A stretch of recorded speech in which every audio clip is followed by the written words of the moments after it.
Well, if you've taken ED meds and they worked great and now they don't, there's three things that are probably happening to you. And the first one is really going to surprise you. Let's get right into it. I have some sildenafil right here, also known as generic Viagra. And the very first thing that crushes it is food. Let's talk about it. Now, tadalafil is not impacted at all by food, but sildenafil, Viagra, generic Viagra, you name it, is hugely impacted. How much? It reduces its effect by 29%, by a third. So if 50 milligrams was a great dose for you, you eat a meal, maybe not anymore, my friend. It also delays it by about 60 minutes, actually 61 minutes. That's for a high-fat meal. If you don't think 61 minutes is a long time, keep watching this video until an hour goes by, and I think you'll be pleasantly bored, and your sex partner will as well, while you're sitting on the edge of the bed waiting for an hour to go by. Now, this begs the question, what is a high-fat meal? Because we have to eat, right? We can't just not eat and walk around taking ED drugs all day. We have to eat. So what is a high-fat meal? Well, the FDA, who tests these drugs, has said that it's between 800 and 1,000 calories with about 50 or so grams of fat in that meal, which makes it about 50% of the calories of the meal comes from fat. Now, that doesn't mean that less fat than that is not going to impact at all or over.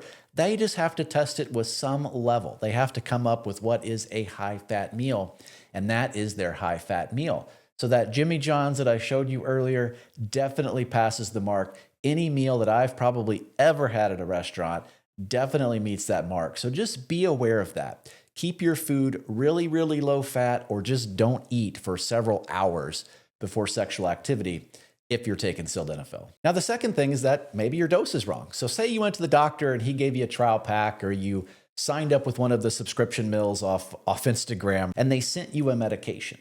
That may not be the right dose for you. Pfizer, which is the company that developed sildenafil back in the late 1990s, they say that men should be started at 50 milligrams and then brought up if that's not enough, or brought down if it's too much, you're having side effects, etc.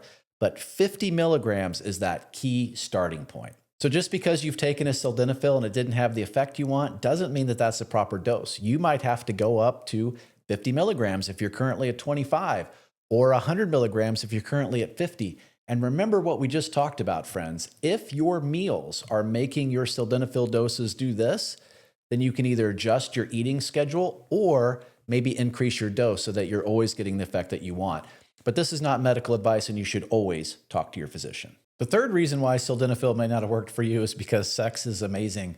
Sometimes, in fact, it's a little bit too amazing.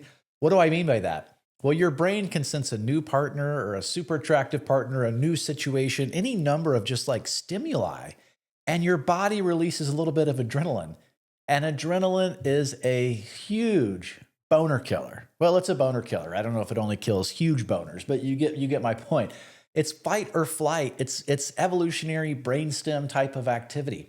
Imagine back in prehistoric times that you were about to fight an enemy, or you were getting chased by a tiger, or any number of things. What would be absolutely the worst thing that could possibly happen at that moment? Getting an erection, having blood go from your muscles and your heart to your penis would be literally the worst thing that could possibly happen. So you're hardwired this way. But unfortunately, adrenaline can also come from, man, this person's really hot, or damn, this is really exciting, or holy cow, I can't believe this is happening.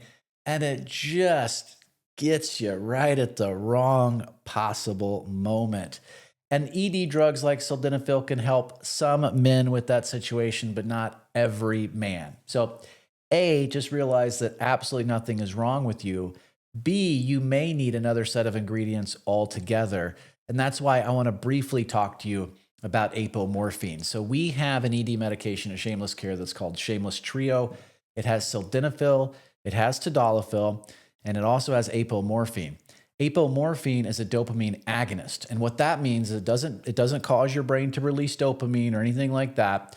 It basically acts like dopamine for a short period of time. And it can help men, certain men anyway, with psychogenic erectile dysfunction. I'm going to link to the video about that, but it's called Shameless Trio. If you're really struggling with this type of ED issue, it might be a solution that you should consider. So those are three things that could be keeping your medication from working properly every time. We have food, and boy, is that a big one. We have dosages, and that's possibly even bigger. And then we have the fact that sometimes sex is just really exciting. And there's a lot of things going on in our bodies other than just a simple blood flow issue that can be solved by sildenafil. So if you like the video, please do drop us a like. Let me know in the comments. Are you a tadalafil person or sildenafil person? And we will talk soon.